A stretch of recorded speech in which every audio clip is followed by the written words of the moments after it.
Pemerintah Provinsi DKI Jakarta mencabut rem darurat pembatasan sosial berskala besar yang diperketat. Mulai 12 Oktober, Pemprov DKI Jakarta memberlakukan PSBB transisi selama 2 pekan ke depan. Besok kita kembali kepada status PSBB transisi. Kegiatan bisa dilaksanakan dengan pembatasan-pembatasan, tapi saya perlu ingatkan kepada semua kita bahwa kondisi di Jakarta sangat tergantung kepada kedisiplinan kita menjaga protokol kesehatan. Kita sudah merasakan sulitnya, beratnya ketika rem darurat itu ditarik. Restoran tidak bisa makan di tempat, perkantoran sulit beroperasi, kegiatan-kegiatan berkurang. Kita tidak ingin itu terjadi lagi. Cara mencegahnya adalah dengan kita sekarang disiplin untuk mentaati seluruh protokol kesehatan. Gubernur DKI Jakarta Anies Baswedan mengembalikan status pandemi COVID-19 di Jakarta menjadi PSBB transisi. Keputusan ini ditetapkan berdasarkan hasil pemantauan dan evaluasi Satgas Percepatan Penanganan COVID-19 Provinsi DKI Jakarta yang menunjukkan kasus positif di ibu kota mengalami perlambatan. Sudah tepatkah Jakarta kembali ke PSBB transisi? Untuk membahas tema tersebut, saya langsung sapa saja beberapa narasumber kami malam ini. Ada Pak Gembong Warsono, Ketua Fraksi PDI Perjuangan DPRD DKI Jakarta. Selamat malam Pak Gembong. Selamat malam Mbak Eva, Assalamualaikum warahmatullahi wabarakatuh. Waalaikumsalam warahmatullahi wabarakatuh. Ada Pak Pandu Riono, epidemiolog dari Universitas Indonesia. Pak Pandu, apa kabar? Apa kabar Mbak Eva? Kabar baik. Semoga sehat terus ya. Dan nanti akan bergabung bersama kita Riza Patria, Wakil Gubernur DKI Jakarta. Kami masih tunggu. Saya ke Pak Gembong dulu. Pak Gembong, PSBB transisi sudah akan diberlakukan besok. Ini sesuai dengan desakan DPRD yang kemudian menyuarakan suara PKL yang mendesak agar PSBB ini segera dihentikan dan segera beralih begitu ya ke PSBB transisi. Apa tepatnya sebetulnya keluhan dari warga ini? Jadi begini, yang pertama tentunya atas nama fraksi PDI Perjuangan DPRD Provinsi DKI Jakarta mengapresiasi sikap dari Pak Anies yang mengembalikan pada posisi PSBB transisi yang sudah berlaku 4 minggu sebelum pelaksanaan PSBB ketat ini. Artinya apa? Selama hampir 1 bulan ini kondisi dari masyarakat kita, khususnya UMKM kita dalam posisi mati suri. Sehingga kita khawatir kalau kita diperpanjang lagi oleh Pak Gubernur justru akan mempersulit kondisi perekonomian di DKI Jakarta.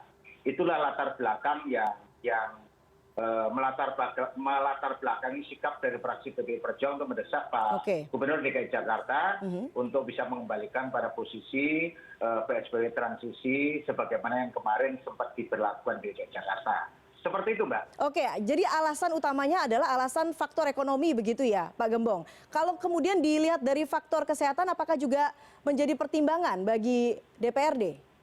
Pastilah. Jadi 2 hal ini kan nggak boleh kita pisah-pisah. Penanganan oleh Pemprov DKI Jakarta kaitan dengan COVID-19 dengan ekonomi harus seiring dan sejalan. Maka hari ini saya mengapresiasi dalam arti bahwa Pak Gubernur mau mendengarkan keluhan atau jeritan dari warga masyarakat khususnya UMKM yang sekarang dalam posisi mati suri itu. Maka yang terpenting tadi disampaikan oleh Pak Gubernur adalah posisi status PSBB apapun yang akan diterapkan oleh Pemprov DKI Jakarta yang akan menentukan adalah kondisi daripada masyarakat DKI Jakarta sendiri. Artinya kedisiplinan untuk penerapan protokol kesehatan menjadi faktor utama untuk bisa menyelamatkan seluruh warga DKI Jakarta dari pandemi COVID-19 ini. Saya sepakat itu, karena sepakat itu maka tugas kita adalah bagaimana memberikan penyadaran kepada seluruh elemen masyarakat agar protokol kesehatan kita jadikan budaya hidup baru kita. Bahwa di DKI Jakarta kondisi COVID-19 ini belum kunjung menurun, maka langkah yang harus dilakukan oleh seluruh elemen warga DKI Jakarta adalah bagaimana membangun kesadaran kolektif kita untuk penerapan protokol kesehatan secara ketat. Oke, Seperti itu, Mbak. Baik, Pak Gembong. Tapi kalau kemudian DPRD melihat sejak diberlakukan PSBB 14 September lalu sampai kemudian hari ini, apakah PSBB ini dinilai oleh DPRD itu berhasil untuk menekan angka pertumbuhan pasien positif COVID-19 di Jakarta? Kami dari penilaian fraksi PD Perjuangan tidak signifikan. Jadi PSBB ketat yang diterapkan oleh Pak Anies itu tidak bisa menekan secara drastis penyebaran COVID-19. Karena posisinya tidak terlalu signifikan, maka ayo kita jalankan yang seiring sejalan saja. Bagaimana kita membangun kekuatan ekonomi, juga yang paling utama bagaimana kita memberikan penyadaran dan sekaligus mencegah penularan atau penyebaran COVID-19 di DKI Jakarta. Jadi ini bagaimana kita membangun seiring sejalan dua hal itu agar tidak dipisah-pisah. Bahwa ekonomi dinomorduakan, sementara kesehatan diutamakan. Enggak. Kita jangan mendikotomikan mana yang lebih utama. Dua-duanya menjadi hal yang utama yang harus sama-sama kita kerjakan oleh Pemprov DKI Jakarta bersama dengan DPRD DKI Jakarta. Oke, baik. Sekarang saya minta pandangan dari Pak Pandu. Sebetulnya kalau Pak Pandu menilai PSBB yang diberlakukan kemarin sejak 14 September ini apakah memang cukup efektif? Menurut Pak Pandu sendiri apakah sudah tepat Jakarta sudah masuk ke PSBB transisi esok hari? Oke, jadi sebenarnya PSBB itu tidak dicabut, ya kan? Itu suatu penanganan pandemi yang sesuai dengan undang-undang karantina dan sudah menjadi PP-nya. Dan kemarin, maksud saya tanggal 14 Juni, kita memasuki fase pelonggaran. Betul. Ya kan, jadi itu fasenya pelonggaran. Seharusnya pada fase itu semuanya dalam kapasitas 50%. Pada bulan pertama Juni masih dipatuhi. Juli, Agustus sudah tidak dipatuhi oleh masyarakat. Semuanya berkantor 100% dan sebagainya sehingga terjadi peningkatan eskalasi yang luar biasa klaster-klaster perkantoran. Jadi memang ada ketidakdisiplinan dari masyarakat. Kemudian terjadilah peningkatan kasus yang luar biasa pada awal September, sehingga rumah sakit mengalami kekhawatiran karena hunian ICU sudah di atas 70%. Kalau ini tidak ditekan, maka rumah sakit dalam waktu singkat akan tidak bisa menampung kasus yang demikian pesat meningkat. Maka itulah dilakukan pengetatan kembali. Jadi pengetatan kembali itu bukan pilihan yang harus dilakukan, tetapi pilihan yang sangat terpaksa. Kalau tidak dilakukan, maka masyarakat akan mengalami dampak yang buruk, yaitu mereka tidak bisa ditampung di rumah sakit dengan baik, sehingga kematian meningkat. Dan setelah dilakukan pengetatan, ternyata pengetatan yang diharapkan lebih ketat seperti tahap pertama tidak mungkin dilakukan. Jadi ada faktor yang kita harus mempertimbangkan. Jadi hanya kegiatan masih bisa berjalan, tapi sifatnya 25%, misalnya kantor. Jadi semua masih bisa berjalan dengan ini, dengan tidak terlalu ketat. Orang mengatakan, ini sih bukan pengetatan. Tetapi walaupun demikian, karena pemerintah DKI sudah membangun surveillance yang baik, testing, pelacakan kasus, dan isolasi, dan sebagian masyarakat sudah patuh, sehingga terjadi 40% penduduk tinggal di rumah, kasusnya melandai. Sehingga kita bisa menekan penularan. Itu yang diharapkan sebenarnya. Sehingga juga kasus yang di rumah sakit tidak terjadi dan pernah terjadi hampir 100%, sekarang sudah mulai menurun. Sekarang tinggal 60%-an. Artinya kita sudah memasuki fase yang lega, sehingga ada dipikirkan kita akan melakukan pelonggaran. Dan pelonggaran itu memang memikirkan bahwa pengetatan yang terlalu lama pun tidak baik. Sehingga karena itulah kita melakukan pelonggaran dengan peraturan-peraturan yang lebih ketat supaya masyarakat tetap menjaga agar tetap tidak perlu lagi masuk ke pengetatan lagi. Jadi itu yang diharapkan. Baik. Pak Pandu, ada kekhawatiran atau tidak kalau kemudian tadi Anda katakan bahwa situasi pada saat pelonggaran masyarakat Jakarta ini benar-benar sudah banyak kemudian terlihat melanggar, tidak mengikuti aturan, kemudian saat itu situasi Jakarta dianggap darurat sehingga harus ditariklah rem darurat. Kemudian saat ini situasi sudah tidak darurat lagi, bisa saya terjemahkan seperti itu ya Pak Pandu. Kemudian rem itu kemudian bisa dicabut. Tapi apakah ada kekhawatiran dengan adanya pelonggaran ini masyarakat akan kembali ke situasi pada saat pelonggaran sebelumnya? Ya, itu yang kita khawatirkan juga. Jadi kita belajar dari pengalaman pelonggaran pertama bulan Juni, makanya pelonggaran yang kali ini berbeda.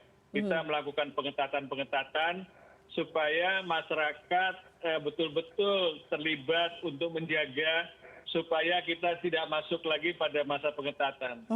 Tanpa bantuan masyarakat, maka penanganan pandemi ini akan sulit di Jakarta. Dan juga demikian pemerintah DKI akan melakukan peningkatan pengetatan, misalnya kalau ada dine-in mesti harus terdaftar, sehingga memudahkan kalau ada kasus-kasus klaster di suatu tempat, kita bisa lacak dengan cepat, kita lakukan testing, kita lakukan isolasi. Karena dengan cara itu kita bisa memutus rantai penularan, sehingga tidak perlu terjadi peningkatan kasus yang terlalu tinggi. Karena setiap pelonggaran selalu terjadi risiko peningkatan kasus. Dengan demikian maka kita berusaha supaya kalau ada peningkatan tidak terlalu tinggi sehingga kita tidak perlu melakukan pengetatan lagi.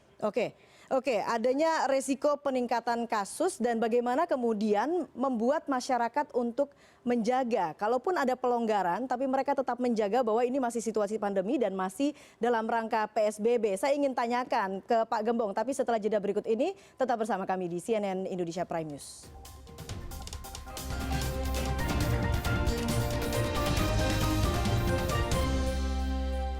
Anda kembali bersama kami di CNN Indonesia Prime News. Kami masih memperbincangkan status PSBB transisi yang sudah diberlakukan oleh Pemprov DKI Jakarta. Kita sudah bergabung bersama Wakil Gubernur DKI Jakarta, Bang Ariza Patria. Selamat malam, Bang Riza. Selamat malam. Bang Riza, kalau kemudian status PSBB atau PSBB kemudian sudah dilonggarkan, PSBB disebut sebagai PSBB transisi, apakah memang saat ini kalau kemudian kemarin diberlakukan PSBB yang bisa diistilahkan diperketat, apakah karena alasannya adalah DKI Jakarta dalam keadaan darurat, apakah saat ini memang sudah tidak darurat lagi, Bang Riza? Ya, jadi memang kalau kita melihat data dan fakta ya, setelah kita memberlakukan pelonggaran PSBB sejak tanggal 5 Juni 2020 ternyata ada peningkatan yang signifikan. Kalau kita melihat kurva-kurva yang ada, itu kurvanya terus menaik ya seiring perjalanan waktu. Nah, kemudian apa? Kemudian karena demikian tinggi di akhir bulan lalu ya, sehingga sampai dengan awal bulan September yang lalu, sehingga di 14 September kita memberlakukan pengetatan kembali. Dan dalam 2 minggu terakhir ternyata ada peningkatan angka kesembuhan 82,3%, kemudian angka kematian terus menurun di 2,2, R0-nya turun menjadi 1,07, dan sejak akhir September hingga awal Oktober jumlah kasus aktif harian ya mulai konsisten mendatar, menunjukkan adanya perlambatan penularan. Dan kalau dari jumlah testing, Jakarta itu berkontribusi 45,1% testing dibandingkan dengan angka nasional. Jadi 40% itu angka nasional dikontribusikan oleh DKI Jakarta. Sekalipun kasus aktif di Jakarta menyumbang 26% dari kasus aktif di kasus seluruh Indonesia, kasus penyebaran COVID. Dan juga faktor lainnya, karena ternyata menurut data ya, angka peningkatan kasus positif itu menurun. Kalau kita bandingkan 14 hari 29 Agustus hingga 11 Oktober, itu ada peningkatan 63,63%, atau kasus aktifnya itu selama 2 minggu tersebut itu mencapai 4.598 orang. Kemudian di 14 hari kemudian antara 11 sampai 25 September itu ada turunan jadi 1.074 kasus atau orang, menurun menjadi 9,8%. Kemudian 2 minggu terakhir ini antara 25 September sampai 9 Oktober itu kasusnya menurun lagi, kasus aktifnya menjadi 492 atau 3,81%. Ini juga yang menjadi pertimbangan kami, artinya dibandingkan sebulan yang lalu yang terus meningkat, apalagi dimulai dari 5 Juni, itu dalam 2 minggu terakhir terjadi, kami menyebutnya terjadi perlambatan penurunan, jadi mulai datar begitu, sekalipun belum menunjukkan angka penurunan yang signifikan, namun ada beberapa indikator lainnya, yaitu jumlah laboratorium semakin meningkat, jumlah PCR kami juga lebih dari standar 6 kali dari standar WHO, dan testing kami spesimen sudah mencapai 1,4 juta, testing swab PCR kami sudah 1 juta lebih, kemudian lab kami juga bertambah menjadi 58 yang perharinya bisa sampelnya sampai 16.711. Kemudian rumah sakit rujukan juga bertambah terus menjadi 98 rumah sakit rujukan, dan angka zona merah RW-nya menurun menjadi tinggal 26 RW.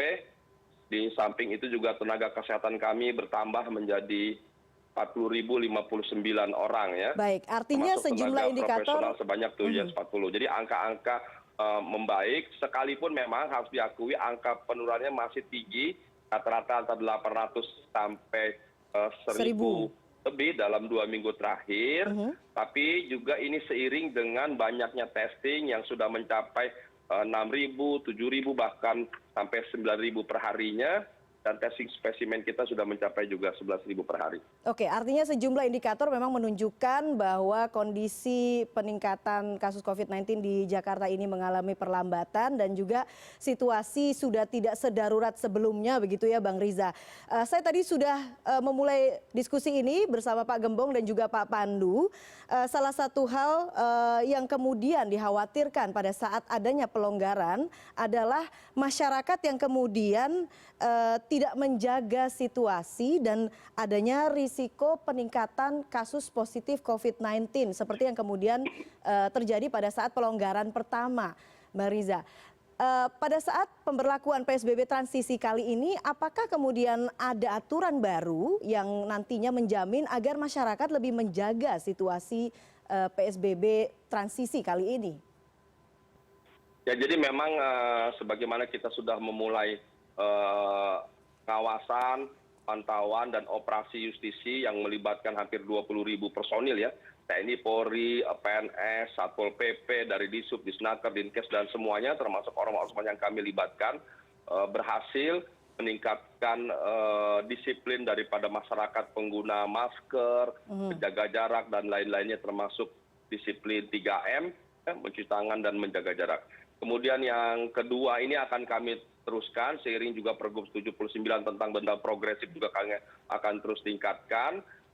Yang kedua, di masa pelonggaran ini ada beberapa penambahan unit kegiatan yang dilonggarkan, namun ada persyaratan yang harus dipenuhi. Di antaranya di semua unit yang dilonggarkan harus melakukan pendataan ya. Yang kami maksud umpamanya kalau kita makan ke satu restoran yang sekarang diperbolehkan dengan kapasitas 50% dengan jarak 1,5 meter sampai 2 meter, kecuali dalam satu meja dalam satu kakak atau keluarga, itu wajib mendata. Jadi pengelola restoran harus menyiapkan form sehingga didata nama atau perwakilan keluarga, kemudian nomor handphone dan nomor NIK ya, 5 angka di depan.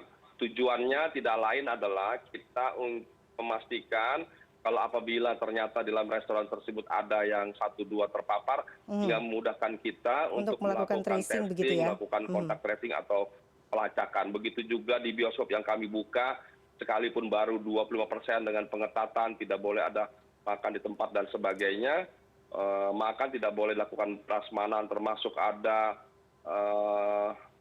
pembukaan meeting, ruang rapat, ruang konferensi, seminar yang kami bolehkan, bahkan pernikahan yang sebelumnya hanya dibolehkan di KUA, sekarang diperbolehkan di hotel atau ruang pertemuan, atau di masjid atau di aula masjid dengan kapasitas yang terbatas, namun ada syarat-syarat yang harus dipenuhi. Selain ada pendataan, juga tidak diperkenankan makan secara prasmanan.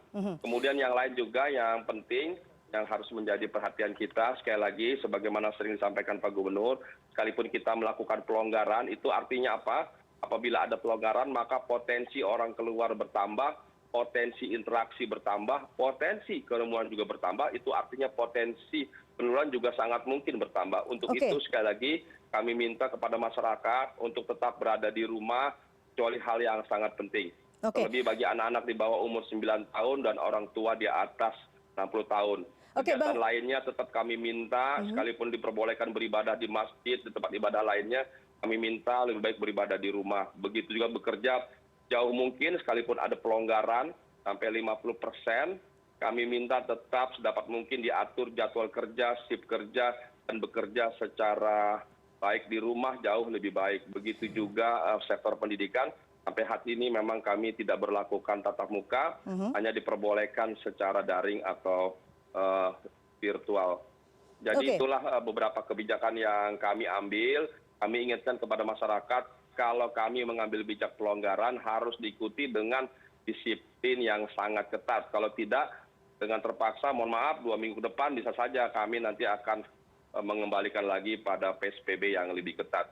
Terlebih di akhir bulan ini perlu diketahui ada cuti bersama, ada libur yang kita hitung tidak kurang dari 5 hari.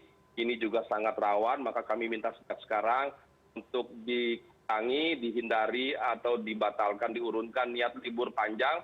Karena kita ada pernah kejadian 2 kali libur panjang dalam 2 bulan terakhir, ternyata menambah angka penularan atau penyebaran COVID sendiri.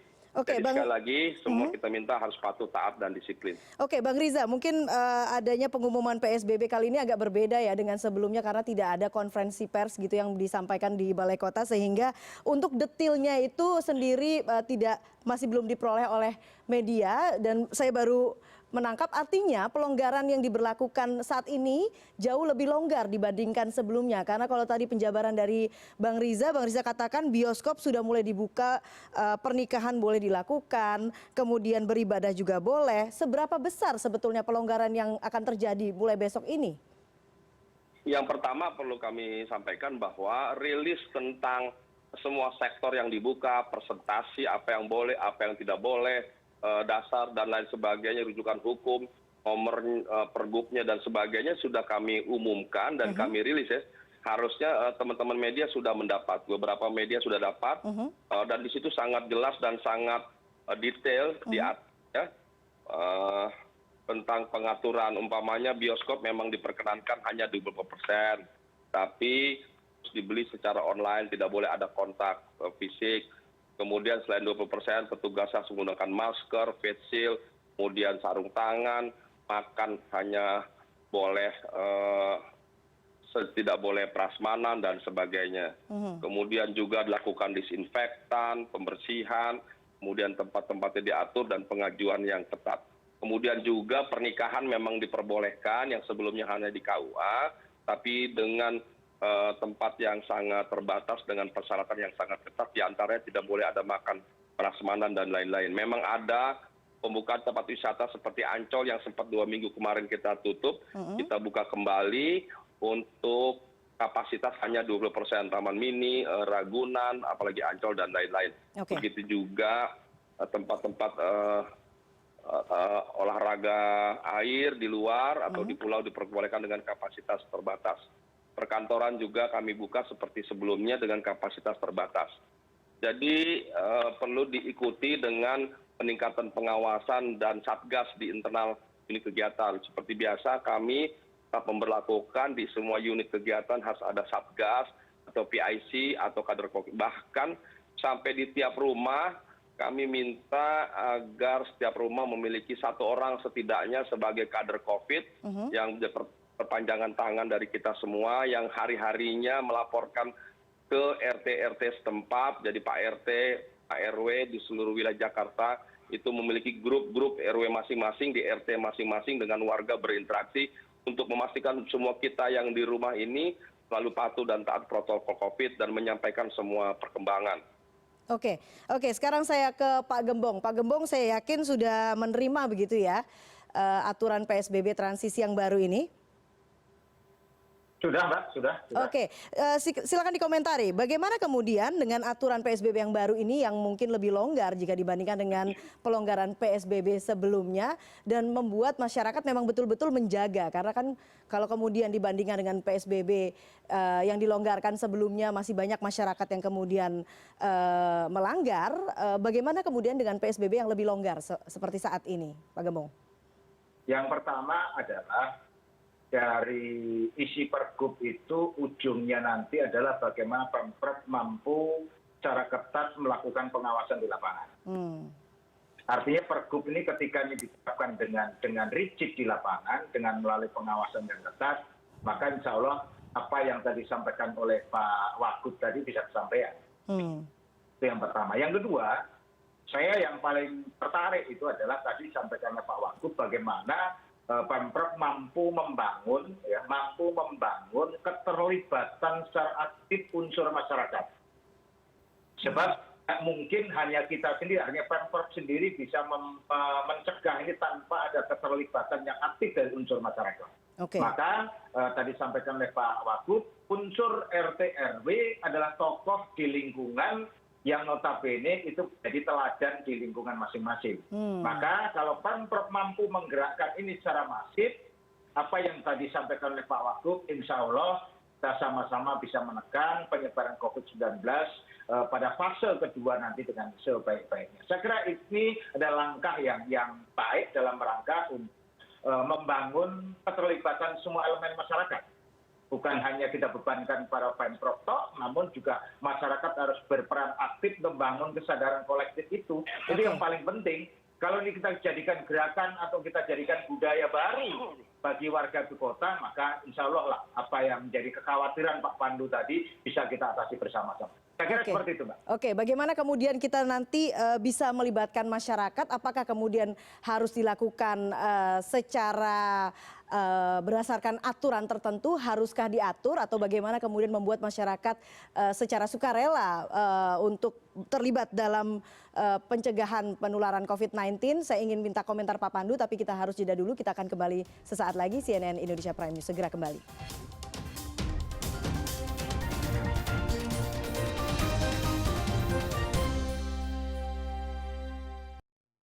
Ya, kami masih membahas soal PSBB transisi yang akan diberlakukan mulai besok. Saya ke Pak Pandu dulu. Bang Riza kelihatannya ingin menjelaskan bagaimana kemudian mengajak masyarakat untuk terlibat secara aktif dalam pencegahan peningkatan pasien positif COVID-19.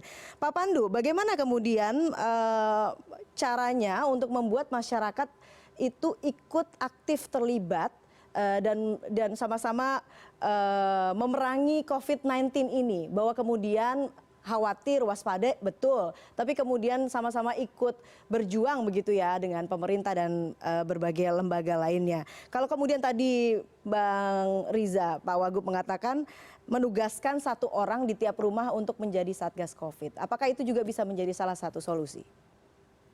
Ya, jadi itu sejak awal sebelum pelonggaran kita sudah usulkan kepada Pak Gubernur, kita melakukan yang disebut sebagai pembatasan sosial berbasis komunitas. Karena komunitas itu adalah garda terdepan dalam penanggulangan pandemi ini, bukan pemerintah sebenarnya. Jadi masyarakat itu yang kita harus ajak sejak awal.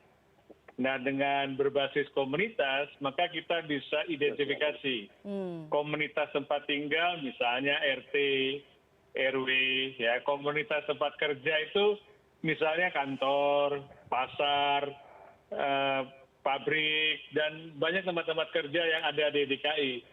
DKI kan sangat unik gitu, ada pabrik, ada kantor, ada macam-macam. Nah, tapi ada komunitasnya. dengan melibatkan unsur-unsur komunitas, maka perilaku 3M itu bisa terus didengungkan, diingatkan dan sebagainya. Dan juga saling menjaga. Nah ini yang paling penting, karena kan pandemi ini akan panjang. Dan kita kalau semua masyarakat terlibat, itu kita tidak perlu lagi pengetatan, tidak perlu lagi pada PSBB yang di mana kemarin kita membatasi gerak penduduk, karena dengan asumsi semua penduduk akan patuh dengan 3M, itu kalau sampai di atas 85%, itu kasus akan menurun. Secara teoritis seperti itu. Oke, sudah sejauh Dan yang mana? di DKI ini kita akan berusaha mencapai titik keseimbangan antara melakukan mengatasi pandemi dan juga melonggarkan untuk kegiatan sosial ekonomi. Nah, sosial ekonominya secara bertahap kita buka dan kita mohon sekali kepada pelaku-pelaku bisnis di semua level untuk betul-betul menjaga. Karena kalau tidak akan terjadi pengetatan lagi dan mereka sendiri yang rugi. Kalau kita semuanya terlibat, maka kita akan bisa masuk transisi yang berikutnya. Dan kita bisa mengendalikan pandemi. Bang Riza, sejauh mana sebetulnya pemerintah melibatkan komunitas dan juga masyarakat? Apa saja sih kendalanya sehingga sejauh ini masyarakat belum terlihat terlibat secara mayoritas begitu ya, secara aktif, tapi kemudian secara masif begitu melakukan kampanye 3M misalnya? Jadi yang pertama perlu kami sampaikan, sekali lagi sering kami sudah ungkapkan di berbagai kesempatan, betapapun baiknya regulasi yang pemerintah buat, betapapun banyaknya aparat yang kami hadirkan untuk melakukan pengawasan, betapapun beratnya sanksi yang kita berikan bagi siapapun yang melanggar, ternyata menurut para pakar hanya berkontribusi terhadap pengurangan atau pemutus rantaian COVID itu hanya 20%. Ternyata 80%-nya keberhasilan kita memutus mata rantai penyebaran COVID itu terletak pada warga itu sendiri. Terletak pada kedisiplinan, kepatuhan, dan ketatan warga melaksanakan protokol COVID. Sederhananya kalau kita warga memakai masker, ternyata menurut para pakar, mungkin Prof. Pandu bisa dikoreksi, itu sudah berkontribusi menurunkan potensi sampai 70%, mungkin lebih angkanya nanti Prof. Tolong dikoreksi Prof. Begitu juga jaga jarak, mencuci tangan, dan sebagainya. Jadi sekali lagi, keberhasilan kita bergantung pada kesadaran masyarakat. Untuk itu, salah satu cara, sebagaimana disarankan Prof. Pandu juga, beberapa kesempatan sebelumnya, adalah pemberdayaan masyarakat. Jadi kami memberdayakan masyarakat. Pemerintah membuat Satgas Puskap, gugus tugas tingkat nasional, tingkat provinsi, tingkat kabupaten, kota, bahkan kami Provinsi DKI Jakarta sejak Maret bahkan April yang lalu sudah membuat kampung siaga gugus tugas COVID di tingkat RW. Bahkan kita membuat kampung siaga untuk memastikan seluruh RW-RW di Jakarta yang ada 2.741 memahami, mengerti, dan melaksanakan protokol COVID dengan cara diantaranya nutup pintu-pintu keluar masuk, mengatur piket, portal, pastikan ada wastafel, ada struktur, ada gugus tugas, mendata warga yang terpapar, tidak terpapar, sosialisasi kampanye, dan berbagai hal. Dan kami juga akan sejak bulan April akhir Mei awal kami sudah mulai memberlakukan Satgas Covid di tingkat rumah-rumah. Dari setiap rumah seperti tadi kami sampaikan harus menunjuk satu orang sebagai PIC atau Coordinator Covid yang tugasnya memastikan seluruh anggota keluarga di rumah patuh, taat, memahami, mengerti, dan melaksanakan protokol COVID. Kemudian berinteraksi dengan RT RW setempat, dan RT RW mendapatkan checklist atau kuesioner yang kami bagi setiap minggu dari setiap kabupaten kota diteruskan ke lurah, lurah ke RW RT, dan sampai ke warga. Jadi kader Satgas di tiap rumah wajib mengisi checklist yang kami minta, kuesioner yang minta. Untuk memastikan kami bisa memantau perkembangan, perilaku, behavior sebagai dari seluruh warga Jakarta. Jadi dari situ kita bisa lihat sejauh mana interaksi, partisipasi, dan dukungan, perhatian, dan kepedulian masyarakat. Ini terus kami tingkatkan setiap hari, kami evaluasi. Namun sekali lagi seluruhnya apapun hebatnya kita, ternyata keberhasilan kita terletak pada kesadaran kepatuhan warga. Jadi kami terima kasih pada CNN dan media lain yang setiap hari, setiap saat, juga para pakar, Pandu, juga Mas Gembong, ini DPRD, yang selalu memberikan perhatian dan pengawasan kepada kita semua. Jadi mari kita bersama-sama seluruh warga Jakarta bekerja sama memastikan bahwa Jakarta harus terbebas dan terputus penurunan COVID. Karena Jakarta ini berat sekali, karena Betul. Jakarta ibu kota, seluruh warga dari berbagai negara masuk, keluar masuk di Jakarta, dari Aceh sampai Papua, senusantara keluar masuk di Jakarta, belum lagi Jakarta yang padat, 11 juta penduduknya berinteraksi dengan kota-kota tetangga, Jabodetabek, Jawa Barat, dan Jawa Banten. Oke. Itulah beberapa yang memang tantangan kita, karena ini pusat pemerintahan, semuanya ada di Jakarta, memang potensi interaksi jauh lebih tinggi dibandingkan daerah lainnya. Nah, untuk itu perlu ada kesadaran yang lebih tinggi tentunya daripada provinsi lainnya. Oke, kita harapkan tentunya ada peningkatan kesadaran masyarakat dan kepatuhan terhadap protokol COVID-19. Tapi apa kemudian strategi pemerintah Provinsi DKI Jakarta untuk mencegah terjadinya klaster-klaster baru misalnya? Kalau kemarin ada klaster perkantoran, kemudian jangan sampai ini nanti ada klaster-klaster lain, misalnya klaster demo. Karena kita tahu kemarin sempat terjadi demo besar di pekan kemarin dan dikhawatirkan akan berlanjut ke pekan ke depan. Apa strategi pemerintah Provinsi DKI Jakarta untuk mencegah terjadinya klaster-klaster baru, Bang Riza? Jadi yang pertama perlu kami sampaikan kembali, samping tadi saya sudah menyebutkan Jakarta sebagai ibu kota, sebagai hub, sebagai penghubung dan sebagainya, itu berarti pusat interaksinya meningkat, kerumunan meningkat, dan orang berkumpul juga bertambah. Yang kedua, di Jakarta perlu kami sampaikan, yang orang mungkin tidak banyak tahu, di Jakarta ini dari 365 hari, itu jumlah kebakarannya itu mencapai 452 kebakaran dalam setahun. Jadi lebih banyak dari jumlah hari setahun. Ini juga kalau ada kebakaran maka terjadi pengungsian, itu juga potensi kerumunan meningkat. Itu juga kami antisipasi di awal. Yang kedua, kita tahu Jakarta ini karena datarannya di bawah permukaan air, maka setiap tahun kita bagian banjir musiman setiap tahun. Apalagi tahun akhir tahun ini, awal tahun depan, curah hujan debitnya meningkat. Dan itu juga menimbulkan potensi penyebaran yang tinggi, terutama di tempat-tempat pengungsian. Sekalipun kami sudah menyiapkan 2-3 kali tempat pengungsian dalam jumlah kapasitas yang lebih besar.